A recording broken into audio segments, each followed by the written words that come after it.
Me lo quitaron todo. No todo a la vez, no con gritos. Lo hicieron en silencio, con manos suaves y ojos falsos. Se llevaron mi casa, mis ahorros, mi nombre, todo con una sola firma. Pensaron que no me daría cuenta, que mi edad era una barrera, que mi mente, llena de recuerdos, ya no tenía espacio para la sospecha. Fingí no darme cuenta de sus gestos, de sus miradas cómplices, de sus pausas incómodas cuando hablaban de mi bienestar. Me trataban como si fuera una carga de la que hay que ocuparse rápidamente, como si mis años de trabajo, lucha y dedicación pudieran empaquetarse en un frío documento, impreso con minúsculas y grandes mentiras. Pero no me confundieron. Los vi. Vi cómo se miraban mientras yo sostenía el bolígrafo. Les vi detenerse mientras mis ojos recorrían el texto. Esperaban que no me diera cuenta, que firmara por costumbre, por confianza. Pero he aprendido a desconfiar del papel cuando se presenta con prisas. Lo que no sabían es que guardaba una copia de todo. Cada carta, cada cláusula, cada detalle. Lo digitalicé en mi mente como si fuera un retrato de guerra. Porque esto, lo supe desde el primer momento, no era una formalidad. Era una batalla silenciosa, una batalla sutil, pero una guerra al fin y al cabo. Siempre me enseñaron a no firmar nada sin leerlo. Mi padre fue contable toda su vida. Solía decir que la tinta podía ser más peligrosa que un cuchillo, que un contrato mal leído podía robar más que un ladrón armado, y que la confianza, mal dirigida, envenena lentamente pero mata igualmente. Así que sí, firmé, pero no me rendí. En ese momento, empecé a construir mi defensa, porque, aunque me hayan subestimado, conozco bien el arte de callar y observar. Lo he aprendido con los años, con las heridas, con las traiciones que no se cuentan, pero que se recuerdan cada día. Si alguna vez has sentido que tu historia ha sido arrancada por manos ajenas, quédate. Aquí, en Raíces que Hablan, no solo contamos historias, revelamos verdades. Y esta no ha hecho más que empezar. Los días siguientes fueron una coreografía de errores. Me sonreían como si no hubiera pasado nada. Me trajeron flores, dulces, incluso hablaron de viajes y proyectos para cuidarme mejor. Pero yo ya había tocado fondo y sabía que esas flores eran para cubrir un cementerio. No respondí a sus juegos. Asentí, les di las gracias, fingí tranquilidad, pero por dentro, cada palabra que decían me recordaba el momento exacto en que me arrebataron mi hogar. No una casa con ladrillos y tejados, no. Me quitaron el lugar donde colgaban las fotografías de mi infancia, donde sonaba el eco de las carreras de mis hijos, donde el olor del desayuno formaba parte de mi alma. Ellos lo sabían. Sabían que no era solo una propiedad. Por eso lo hicieron con cuidado. Por eso esperaron a que bajara la guardia. Me hablaron de salud, de poner todo en orden para el caso, de evitar problemas para el futuro. Utilizaron las palabras adecuadas para envolver el veneno en papel de regalo. Pero no habían contado con una cosa. Mi silencio era mi escudo y mi memoria mi espada. La copia que guardaba no era solo un documento, era mi única arma. Y aunque creyeran que no tenía fuerzas para luchar, olvidaron de lo que es capaz una mujer cuando le tocan lo que ama. Empecé a revisar todo, mis archivos, mis papeles, mis registros. Lo que parecía olvidado en viejas cajas se convirtió en una prueba. Mi vida estaba escrita en recibos, cartas, fotografías, facturas, escrituras. Todo formaba parte de una historia que nadie podía borrar con una firma. Una noche, mientras ellos dormían plácidamente, creyendo que habían ganado, cogí aquella carpeta. La abrí despacio, como si estuviera desenterrando un secreto. Y allí estaba, la prueba de que todo lo que decían era mentira. Ellos me pertenecían más a mí que yo a ellos. Porque sí, me robaron la casa, pero no sabían que al hacerlo, también abrieron una puerta que nunca deberían haber tocado. Y detrás de esa puerta estaba yo, entero. Herida, sí, pero despierto. Y eso es más peligroso que cualquier contrato. Fingí durante semanas. No un acto ordinario, sino un acto digno del teatro antiguo. Sonreía cuando me miraban. Fingía estar cansado cuando querían distraerme. Alababa sus cuidados mientras observaba cada detalle en silencio. Ya sabía que la guerra que libraban era silenciosa y que, por lo tanto, sería aún más sutil.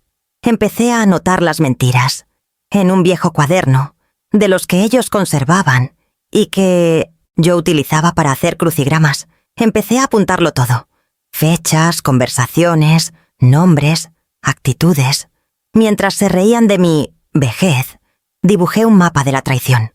Un mapa claro, directo, irrefutable. Estaban tan seguros de sí mismos que empezaron a hablar demasiado. Decían en voz alta que ya estaba todo arreglado, que ya no tenían que preocuparse, y yo les dejaba hablar, como una vela encendida hasta el final.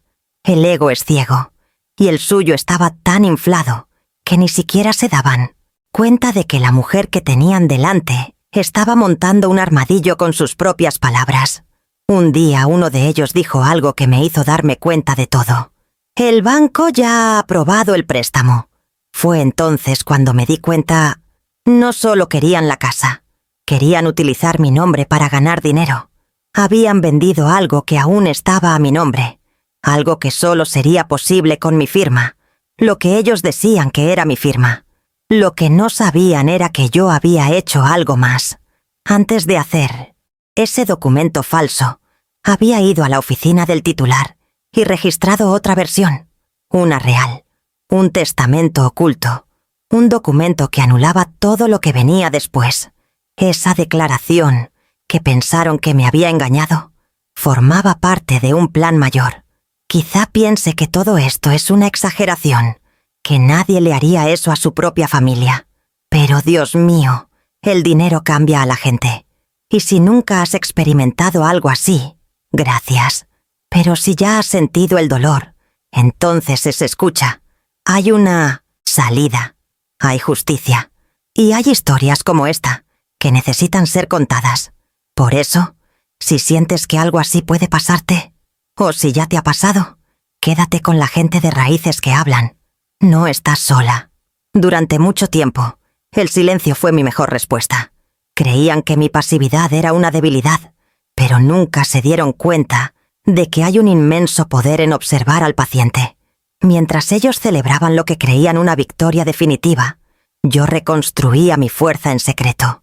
Lo que parecía conformismo era en realidad estrategia, y lo que parecía esconderse era cálculo. Cada vez que me ofrecían café con un sorbo forzado, recordaba la firma. Esa firma, lo que para ellos era la prueba de que me habían vencido, pero para mí era un recordatorio de que no conocían a la mujer que habían traicionado, la misma mujer que había pasado por la guerra, el hambre, el luto, y seguía en pie. Ellos, que vivían en una casa que construí con mis propias manos, no sabían de dónde venía. Y ese fue su error. Empecé a pasearme por la casa como una sombra. Toqué los muebles, los cuadros, los objetos antiguos. Cada tema guardaba un recuerdo. Y cada recuerdo me recordaba que aquella casa no era solo una choza. Era historia, era sangre, era toda una vida. Querían convertirla en dinero, en beneficios. Pero yo lo sabía. Venderla era como enterrarme vivo. Y yo no estaba dispuesto a morir.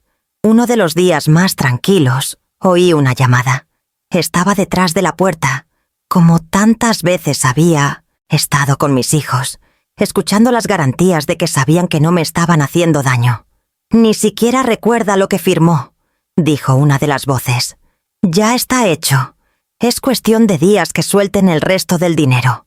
Mi corazón latió más rápido, no de miedo, sino de certeza. Estaba en lo cierto.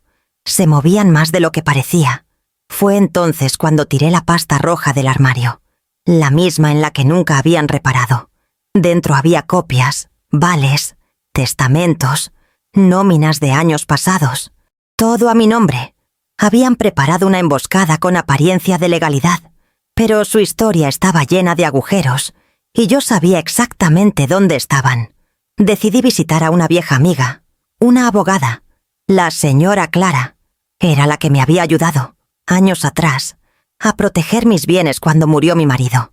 Se sorprendió al verme, y cuando le conté lo sucedido, sus ojos se llenaron de ira y compasión. Eligieron a la persona equivocada para engañar, dijo, y empezó a revisar los papeles conmigo.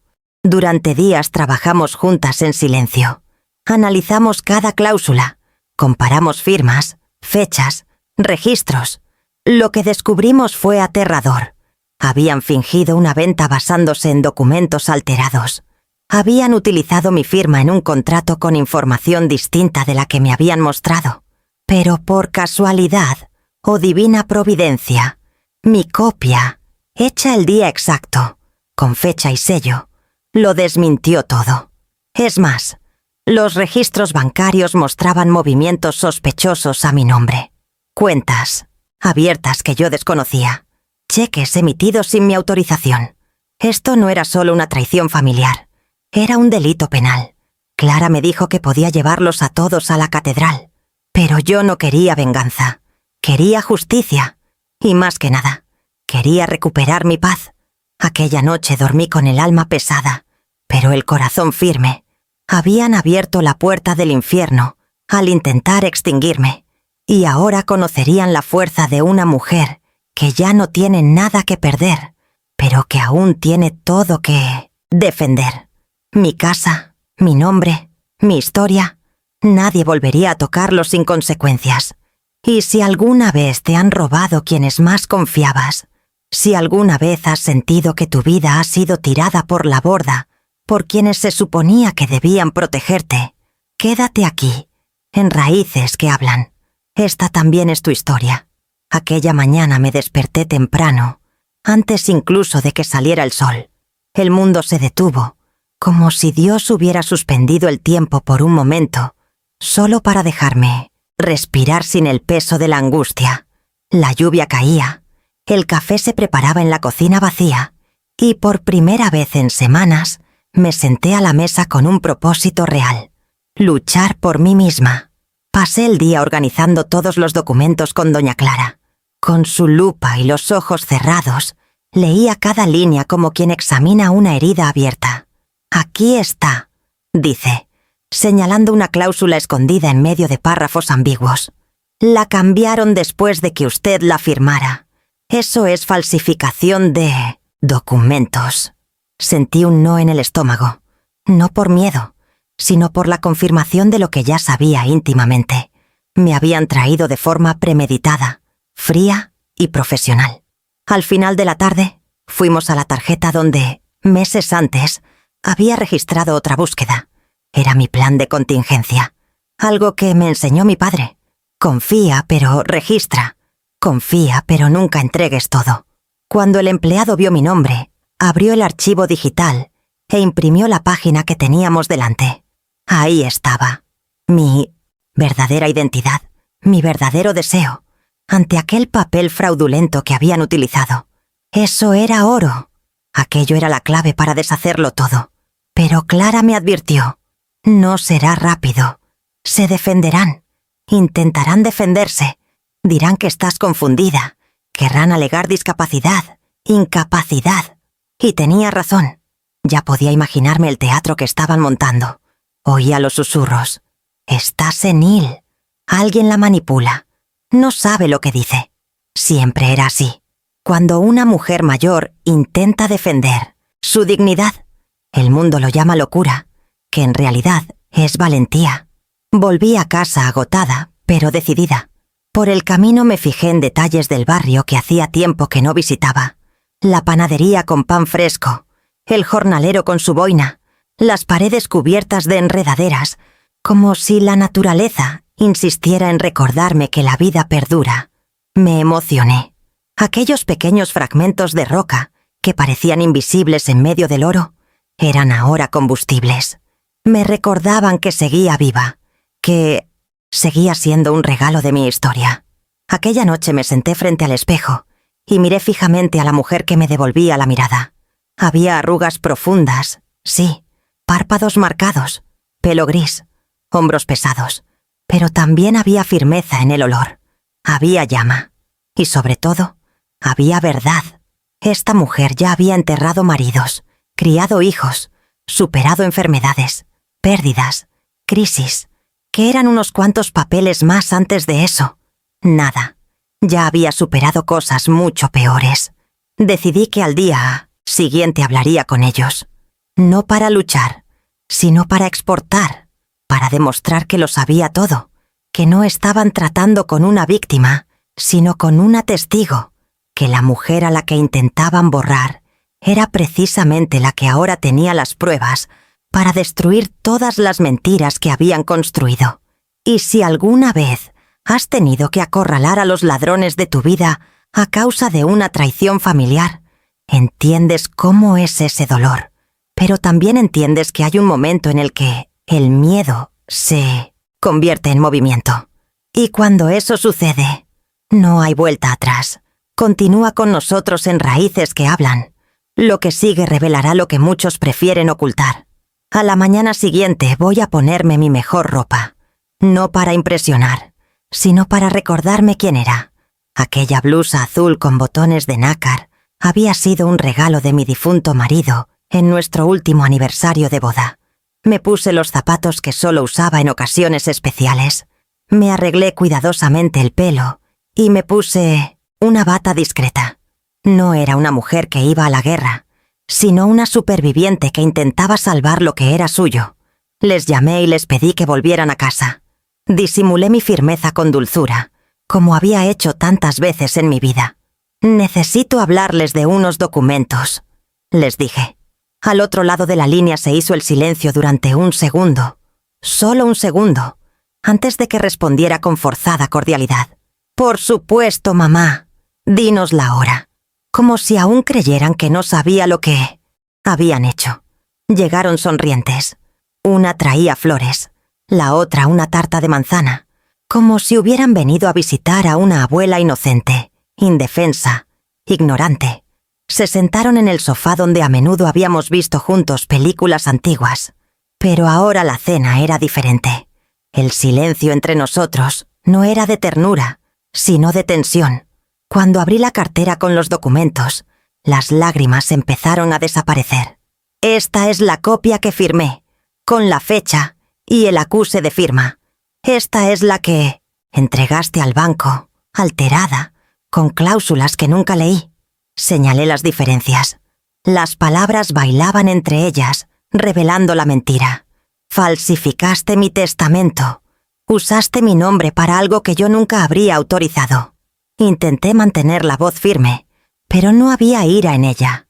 Había decepción, y eso les afectó más que cualquier grito. Uno intentó interrumpirme, diciendo que todo había sido un malentendido. El otro intentó argumentar que, de hecho, yo lo había probado. Pero le corté con una frase que solía decir mi padre. «La verdad no tiene que gritar. Basta con que exista». No sabían cómo reaccionar. Estaban agotados, pero seguían intentando escapar. Fue entonces cuando les mostré la tercera carta, una petición inicial que ya había sido presentada, con el apoyo de mi abogado. «No he venido a pedir explicaciones. He venido a decirte que ya estoy tomando medidas. Responderás de esto ante los tribunales». Y ahí, en ese momento, algo cambió. Por primera vez, vi miedo en sus ojos. No era solo el miedo a perder lo que habían conseguido. Era el miedo a que su imagen de hijos devotos, nietos cariñosos y sobrinos cariñosos se desmontara delante de todo el mundo. Porque cuando una mentira es revelada por alguien que ha vivido la verdad, pierde su poder. Cuando entraron, me senté en el balcón con mi antifaz para el té. Observé cómo el cielo cambiaba lentamente de color, del azul pálido al dorado, del dorado al naranja, y pensé en cuántas veces me había callado, tragado mis lágrimas, aceptado injusticias en aras de la paz. Pero eso no era paz, era silencio forzado, era miedo, y yo ya no estaba dispuesta a vivir con miedo. Si alguna vez te has enfrentado al dolor de ver traicionada tu confianza, de ser engañado por quienes decían amarte, entonces sabes que el silencio significaba más que cualquier grito. Pero también sabes que hay un momento en que el alma despierta, y en ese momento, nada puede detenerte. Únete a nosotros en raíces que hablan. Las raíces de... La verdad empiezan a romper los grilletes de la mentira. Los días que siguieron fueron densos. Un silencio tenso se cernía sobre todo, como si el propio aire se hubiera vuelto demasiado pesado para respirar. No recibí más visitas, ni llamadas telefónicas. Su silencio gritaba más fuerte que cualquier justificación que yo pudiera ofrecer. Era el silencio de la culpa, de la sorpresa, el silencio del castillo de naipes que habían construido con tanto esmero y arrogancia. Ahora, cada carta caía una a una. Volví a recorrer la comodidad de la casa, no como prisionero, sino como un regalo. Redescubrí detalles que había pasado por alto, la moldura del pasillo, la ranura de la puerta del armario de la cocina, el sonido exagerado del baño cuando pasaba por la ventana. Aquel lugar era mi identidad materializada. Todo allí llevaba mi historia. Por eso luchaba. No por un trozo de tierra o unos muros de hormigón, sino por todo lo que significaba existir dentro de mi propia historia. En cambio, Clara se mantuvo firme. Redactó documentos, presentó peticiones, estableció viejos contactos, reunió pruebas irrefutables. A lo largo de los años, incluso cuando aún estaba sentada, nunca se apartó de la verdad. Y ahora, con orgullo, dijo que este sería su último caso. Y el más importante, añadió. Trabajamos juntos día y noche, reconstruyendo cada detalle. Antes de que me diera cuenta, teníamos un expediente completo. Fechas, registros, audios, copias, testimonios. Me convenció para que grabara un reportaje en vídeo. Me dijo que sería importante, por si intentaban desacreditarme a mí o a mi testimonio. Me senté delante de la sencilla cámara, con la librería de fondo, y se lo conté todo. Cada detalle, cada mentira, cada momento en que me di cuenta del golpe. No lloré, no dudé. Hablé como si estuviera contando una historia que ya no era mía, pero que había que contar para que no se repitiera. En los días siguientes, oí que intentaban revertir la situación. Consultaron a abogados, intentaron negar las acusaciones, e incluso llegaron a acusarme de inestabilidad mental. Decían que me manipulaban, que no sabía lo que hacía. Es habitual a su edad, nos oyeron decir, pero no pudieron sostenerlo mucho tiempo. Clara se había adelantado y había pedido una evaluación psiquiátrica. Estaba claro, estaba lúcida, articulada, y era perfectamente consciente de todas mis atrocidades. Con eso, el proceso avanzó. La justicia empezó a moverse, y con ella, los tortuosos olores, las vagas llamadas telefónicas, los vagos intentos de reconciliación. Querían que lo olvidara todo, que lo solucionáramos en familia, que volviéramos a ser como antes. Pero el antes ya no existía. Aquella mujer que aceptaba el silencio ya no existía. Y esa familia, que fingía estar unida mientras me destrozaba por dentro, tampoco existía ya. Empecé a recibir cartas, de vecinas, de señoras de la iglesia, incluso de gente que ni siquiera conocía. Algunas contaban historias similares, otras simplemente me decían que no me rindiera. Una de ellas escribió: «Cuando oí tu historia, tuve el valor de plantar cara a mi hija, que quería mandarme al hospital para vender mi casa. Fue entonces cuando me di cuenta. Mi dolor no estaba aislado. Formaba parte de un grito colectivo de mujeres silenciadas durante generaciones. Por eso sigo contándolo. No solo por mí, sino por todas las que han sido raptadas por quienes juré proteger. Y si tú también tienes una historia similar, que sepas que aquí, en Raíces, que hablan, tu voz encuentra eco. Estamos juntos, y cuando la verdad se escucha, cambia destinos». Empecé a darme cuenta de que lo que me estaba pasando no era solo una disputa legal. Era una ruptura definitiva de un ciclo silencioso de sumisión que tantas mujeres de mi generación aceptaban como parte natural de la vida. Era el fin del silencio impuesto. y cada vez que me sentabas a analizar un documento con Clara, no era solo por la casa, era por el derecho a existir con dignidad, incluso en la vejez. El proceso judicial fue tomando forma. Sus abogados hicieron todo lo posible. Solicitaron autorizaciones, cumplieron plazos, presentaron versiones distorsionadas de los hechos. Pero todo se vino abajo ante las pruebas. La copia del asesinato original, el acta de cartón, el vídeo de mi testimonio, el informe psiquiátrico. Cada pieza era un par de tijeras que utilicé para reconstruir no solo mi vida, sino mi identidad. Hubo una vista preliminar. Clara me acompañó. Al otro lado estaban ellos, los que una vez me habían llamado abuela, tía, segunda mamá. Evitaban mi mirada. Estaban pálidos, sudaban, hablaban en voz baja con sus abogados. Cuando el juez me pidió que hablara, me levanté con calma. Miré al frente, no a ellos, y dije: estoy aquí porque ustedes intentaron borrar mi historia con una canción, pero la memoria no se borra con tinta. Mis ojos se llenaron de agua, pero mi voz se mantuvo firme. Le conté al juez todo lo que había vivido. Cómo me manipularon, cómo falsificaron documentos, cómo me miraban a los ojos mientras mentían. El juez escuchó en silencio, anotando cada palabra. Al final, Clara presentó los documentos. Los hojeó durante largos minutos, sacudió la cabeza y suspiró profundamente. «Tenemos mucho trabajo por delante», dijo, pero yo ya lo sabía. Se había dado cuenta.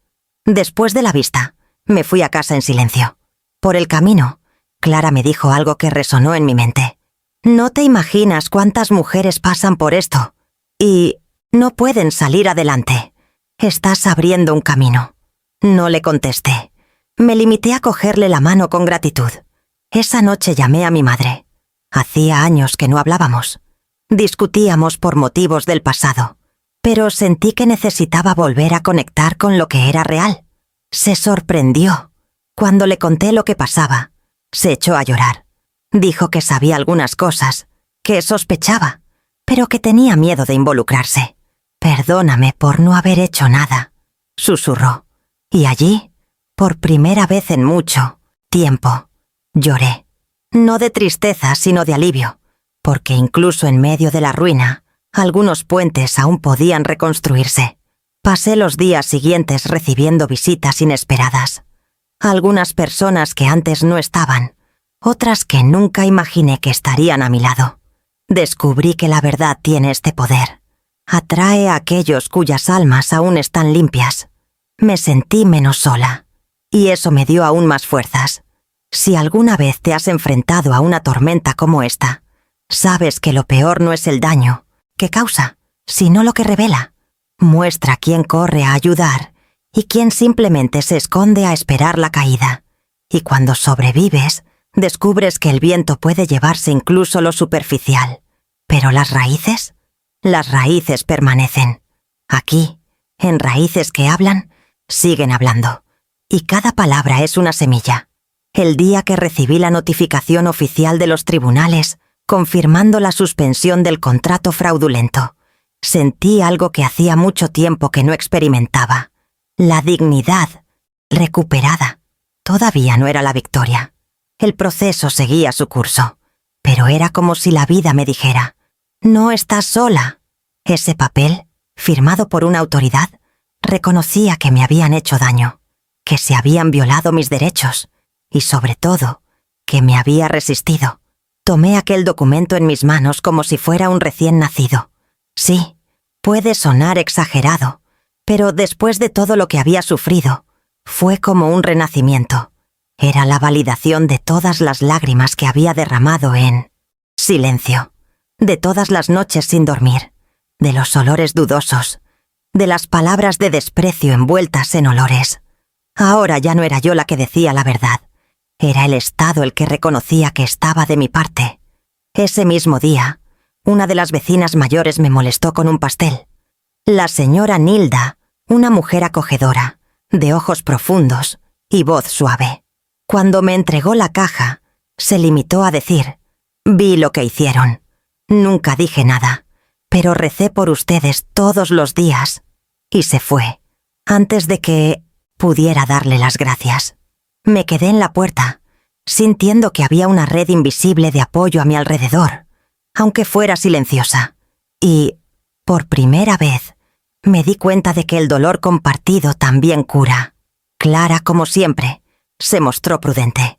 Ahora van a intentar llegar a un acuerdo. Se harán las víctimas.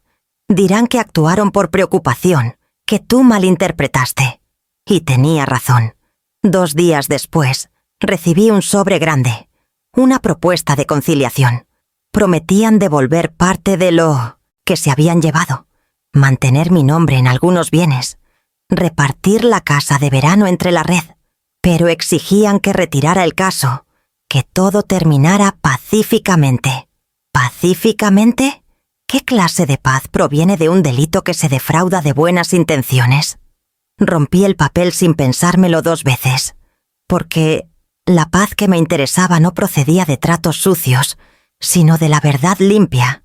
Era la primera vez en muchos años que elegía la verdad, aunque me dejara solo, porque estar solo con dignidad es mucho mejor que estar acompañado de mentiras. Pocos días después, recibí la visita inesperada de uno de los nietos, Miguel, el más joven. Se sentó frente a mí, cabizbajo. Tenía lágrimas en los ojos. «Mamá, no lo sabía todo. Te lo juro. Solo firmé lo que me dijo mi padre». Nos sentamos en silencio.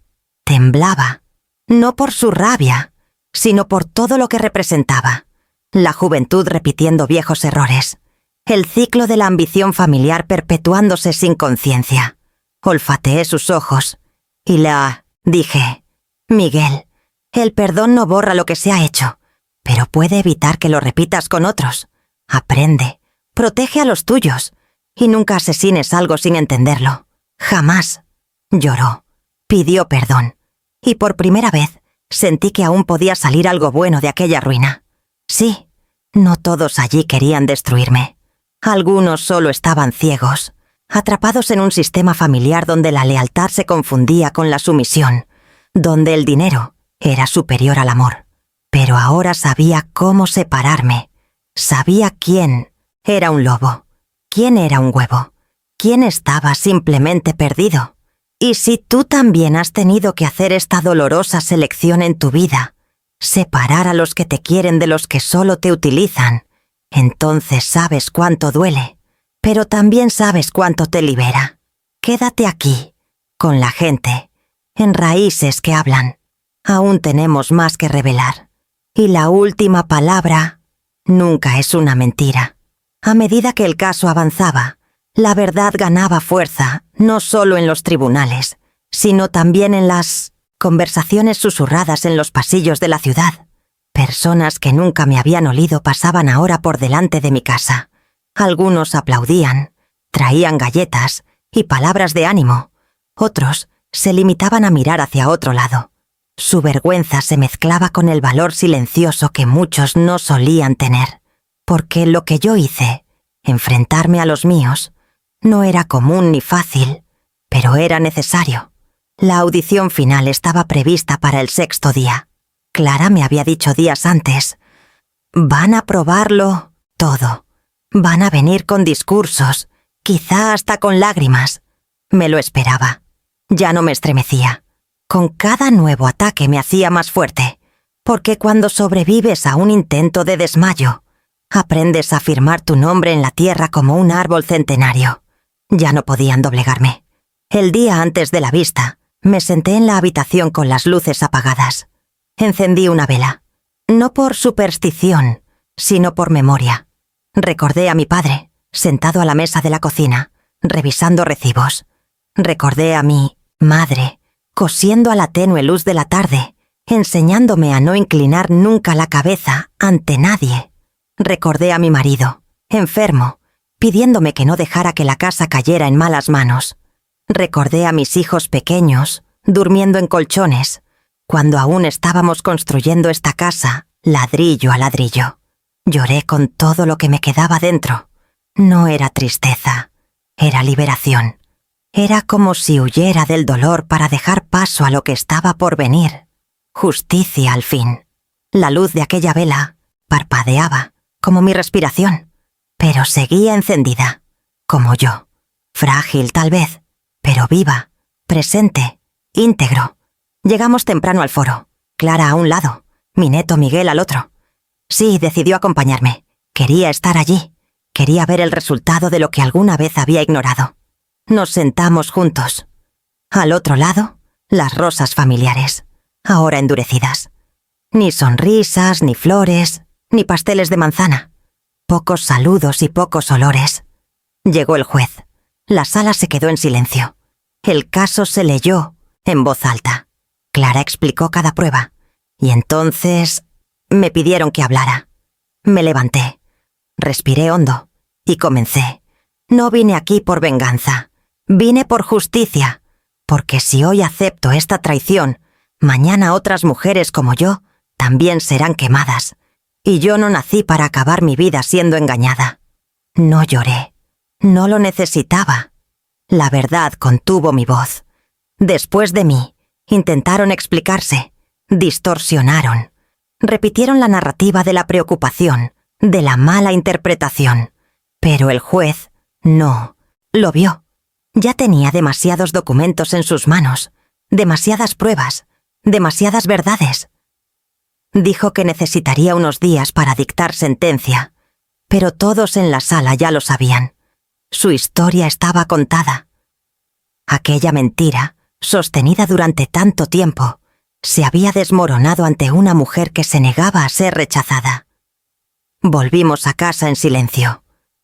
Por el camino Miguel me dijo: «No tienes ni idea de a cuánta gente representas». Yo sonreí. Porque en ese momento me di cuenta de que esta historia ya no era solo mía. Pertenecía a tantas otras mujeres que, como yo, habían sido desacreditadas, devaluadas y descartadas. Pero que, como yo, decidieron luchar. Y si sigues pensando que es demasiado tarde para cambiar tu historia, escucha esto. Nunca es demasiado tarde para levantarse. Nunca es demasiado tarde para que te escuchen. Nunca es demasiado tarde para matar a quienes han construido castillos sobre tu dolor. La sentencia llegó una fría segunda mañana de febrero. El sobre llevaba el escudo de la justicia blasonado en la parte superior. Me senté tranquilamente, con la carpeta de documentos a mi lado y un vaso de té aún humeante sobre la mesa. Respiré hondo antes de abrirlo, como quien se prepara para abrir una carta que podría cambiar el destino de toda una vida. Y así fue. El juez era claro. El contrato fraudulento quedaba anulado. Todas las transferencias hechas a mi nombre quedaban anuladas. Los implicados fueron procesados por falsificación, estafa y abuso de confianza. El caso continuaría ahora en otra esfera, la penal. Pero para mí, la verdadera victoria ya se había conseguido allí. Mi nombre había quedado limpio, mi historia recuperada, mi voz por fin escuchada. No sonreí de inmediato, no lloré, casi no me callé. Era como si cada célula de mi cuerpo necesitara tiempo para comprender lo que acababa de suceder. Habían sido meses de lucha, años de silencio, décadas de acumular fuerzas almacenadas en un alma cansada, pero nunca derrotada. Y ahora, todo tenía un nombre: justicia. Llamé a Clara, que respondió con voz emocionada. «Lo hemos conseguido», dijo, y ambos nos quedamos en silencio. Era el tipo de victoria que no se celebra con hogueras, sino con lágrimas discretas y largos abrazos. Clara tenía razón. Muchas mujeres nunca llegan a ese punto, pero yo llegué. Y ahora cada uno de mis pasos era también el paso de muchas otras. Durante los días siguientes, no hubo fiesta, pero sí paz. Paz de verdad. La que no depende de disculpas ni de reconciliaciones forzadas. La que nace del derecho a decir la verdad. Empecé a recibir cartas de mujeres de todo el país. Algunas contaban historias aún más dolorosas. Otras solo decían «gracias». Y yo leía cada línea con el cuidado de quien lee una carta escrita por su propia alma. Miguel empezó a visitarme con frecuencia. Me ayudaba con la compra, me escuchaba. A veces se sentaba a mi lado sin decir nada. Un silencio nuevo, lleno de sanación. Quería aprender, quería romper el ciclo. Y yo, por primera vez, me encontré enseñando sin dolor, plantando en tierra limpia, libre de mentiras. Decidí escribir mi historia, cada detalle, desde la infancia hasta ese momento. No por casualidad, sino por misión. Porque historias como la mía necesitan quedar registradas. Porque la memoria es el antídoto contra la repetición. Y porque el papel, que una vez estuvo a punto de matarme, era ahora mi arma más poderosa. Si has llegado hasta aquí, que sepas esto. Tu dolor no es invisible. Tu historia es importante. Y tu voz tiene poder. No dejes que la edad, el silencio o el miedo te convenzan de lo contrario. Porque incluso cuando todo parece perdido, hay una raíz dentro de ti que resiste, que habla, que crece. Y aquí, en Raíces que Hablan, seguiremos contando estas historias. Porque mientras haya injusticia, también habrá alguien dispuesto a romper el silencio. Y donde haya raíces, florecerán verdades.